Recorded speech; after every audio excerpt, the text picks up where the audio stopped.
from Riyadh al-Salihin.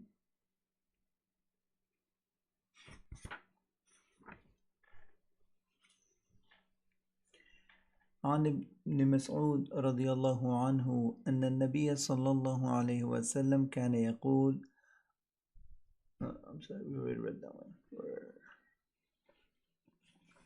Here.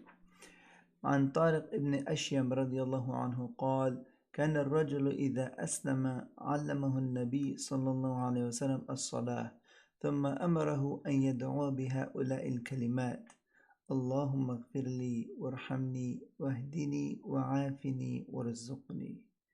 وفي رواية له عن طارق أنه سمع النبي صلى الله عليه وسلم وأتاه رجل فقال يا رسول الله كيف أقول حين أسأل ربي؟ قال قل اللهم اغفر لي وارحمني وعافني وارزقني فإن هؤلاء تجمع لك دنياك وآخرتك. Tariq ibn Ashyam radiallahu anhu reported that when a person became Muslim, the Prophet ﷺ would teach him the prayer. Then he would tell him to call and make the dua with these words. Allahumma gfirli warhamni wahdini wa'afini warzuqni. Narrated by Muslim. In another narration, the same narrator, Tariq ibn Ashyam, he heard the Prophet ﷺ when a man came to him and that man asked, what should I say when I ask my Lord? The Prophet ﷺ said, say the dua, and he read, Allahumma gfirli warhamni wa'afini warzuqni. And he said, these words will gather for you both your dunya and your afterlife. This worldly life will take care of it, and your afterlife as well. So very short words. Allahumma gfirli warhamni wahdini wa'afini warzuqni.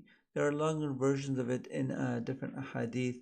Allahumma gfirli warhamni wajburni warfa'ni warzuqni wahdini wa'afini. Both, some added some extra other things that one is asking for. But in the specific hadith, we'll translate the dua there, where it says, Oh Allah, forgive me, have mercy on me, guide me, take care of me, and sustain me. So this takes care of, as the Prophet ﷺ says, both this worldly life and your afterlife. All of it's taken care of.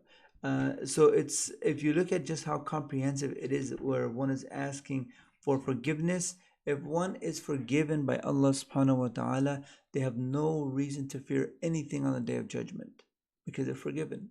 Everything that they've done has been forgiven, and now they don't have to deal with there's not going to be any consequences for them in the afterlife. Means that they were forgiven. So those are one ways. One, if one's deeds is more than their bad deeds, Allah subhanahu wa ta'ala will admit them into al-Jannah.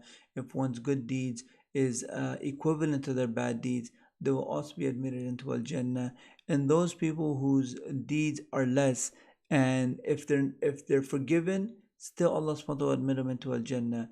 And if they're not forgiven, then it's they will be in the hellfire for a lot of time, and then be taken out eventually. So when someone is forgiven, that everything is taken care of them in the afterlife. So that's the first thing that the Prophet ﷺ says to ask for. Afterwards, he says, Warhamni, and have mercy on me. Mercy can be so many different ways and so many different levels. Mercy just in this life to take care of us, and it will take care of us. It will make sure that we don't go away from Allah subhanahu wa ta'ala, because the opposite of mercy is curse. And when one says mercy, you're bringing him closer to Allah subhanahu wa ta'ala, and when one says curse, you're taking him away from Allah subhanahu wa ta'ala. So just the fact that one is getting closer and closer to Allah subhanahu wa ta'ala through Allah subhanahu wa ta'ala's mercy means that they're getting a lot more than just what we consider to be merciful. It's a whole package where they're now they're guided in their affairs. Everything's made easy. Everything is blessed. And then the afterlife, they're also shown mercy. It's a beautiful time in the grave. It's a beautiful time next waiting for the Day of Judgment. All of it will become where they're in the shade of Allah subhanahu wa ta'ala's throne. in every phase of our life, from now until we go back to Allah subhanahu wa ta'ala and enter into Al Jannah with Allah subhanahu wa ta'ala's mercy. We will be enshrouded with that mercy, and that's what we ask for. Then, and guidance, this we also need guidance as well, because without it we'll be lost. That's what a guide is. A guide shows you the way, and over here we're asking Allah subhanahu wa ta'ala to be that guide for us. And then Allah subhanahu wa ta'ala says, the Prophet sallallahu alaihi wasallam says, wa'afini warzuqni, wa'afini, and give me safety, take care of me, my body, just my situation. Always, as the Prophet sallallahu alaihi wasallam says, one of the best things to ask for after afwa, which is forgiveness, is afia. Same word, just a different conjugation, a different form. Afwa, being forgiveness. If we got forgiveness, now the only thing we need to ask for, Allah, please make me safe in this life. Make me secure in this life. And that's al-afiyah.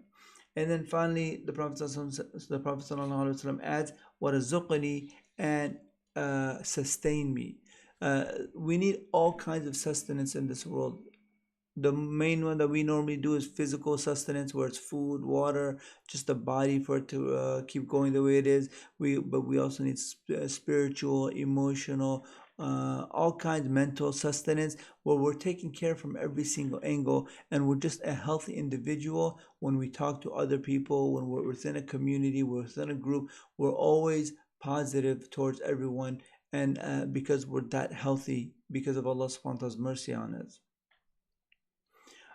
There's one more dua where it says, عن عبد الله بن عمرو بن العاص رضي الله عنهما قال رسول الله صلى الله عليه وسلم اللهم مصرف القلوب صرف قلوبنا على طاعتك.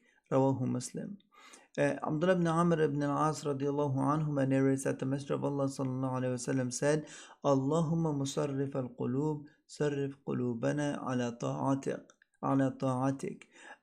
O changer of hearts, change our hearts on your obedience.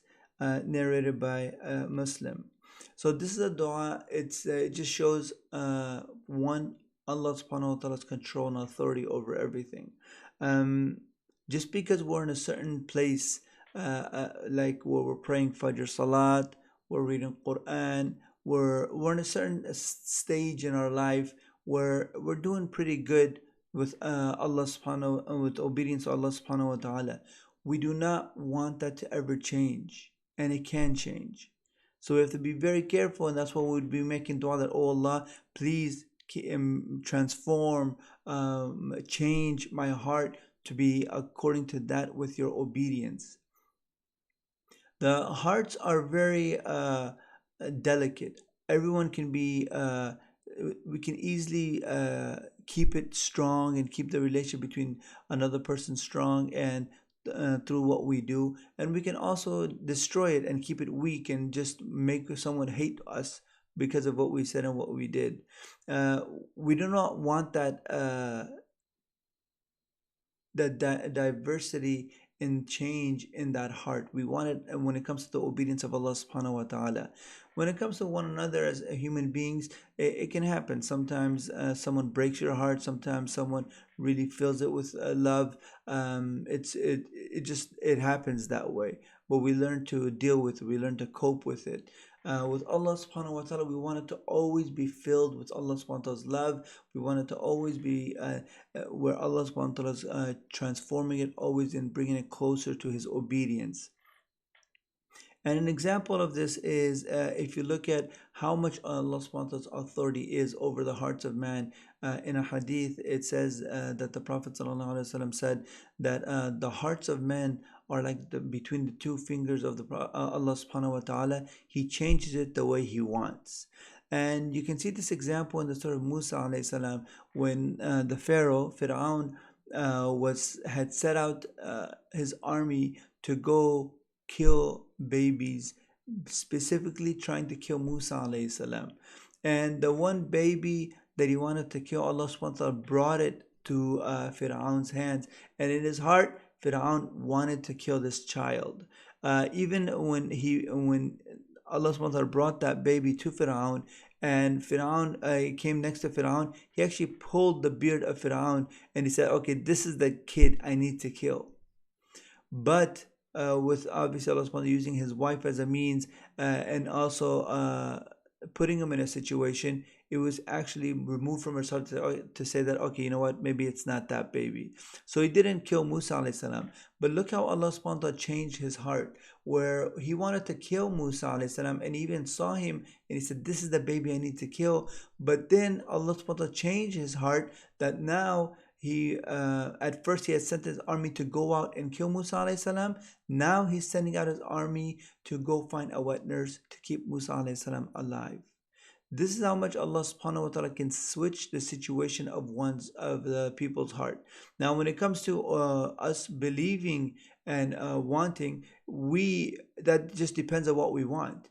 Even the wife of Fir'aun, she even said that, قُرَّةُ عَيْنٍ لِي وَلَكَ, that this child can be like a source of pleasure for both my eyes and yours. And Pharaoh, instead of accepting that, where that dua could have been for him as well, that he could have been guided, he said, no, not for me, just for you. Like, I don't want him to be a coolness for my eyes. You can have him. So that's why she was guided, but he wasn't. And Allah subhanahu wa ta'ala will not force anyone to come into guidance. Only those that want it, those are the ones that Allah subhanahu wa ta'ala gives it to. So really it just shows that we have to constantly, this is a beautiful dua that we have to constantly be making, that Allahumma musarrif al-qulub, sarrif qulubana ala ta'atik, just saying it over and over and understanding that Allah has control over my heart. If I get angry, Allah subhanahu wa ta'ala can control that and help me get through that anger, where my temperament goes out of control. If there's something that there's some disobedience that's in my heart that I like to do, Allah subhanahu wa ta'ala can remove that and allow me to love the deen and love his obedience. Whatever it is that's within our heart that's taken us away from Allah subhanahu wa ta'ala, Allah subhanahu wa ta'ala can change it so that it has no effect, and actually it has the opposite effect, where now we want to do things that please Allah subhanahu wa ta'ala. So Jazakumullah khairan. We ask Allah subhanahu wa ta'ala to make it easy for all of us. We ask Allah subhanahu wa ta'ala to forgive us for all of our shortcomings. Assalamu alaikum wa rahmatullahi wa barakatuh.